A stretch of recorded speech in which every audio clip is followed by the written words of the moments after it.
Hello!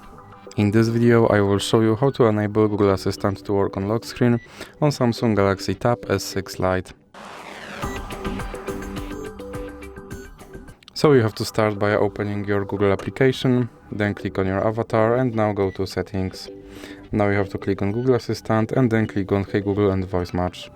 Now click here on Hey Google and then click on I agree, then click on I agree again, and now you have to say OK Google, what's the weather tomorrow? OK Google, set a timer for 5 minutes. Hey Google, make a call.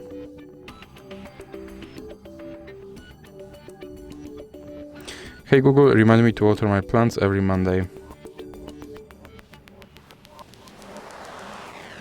Now click next. And now you can click on not now. And then click back. And click on lock screen. Then click here on lock screen. And now we can check if my Google Assistant will work on lock screen.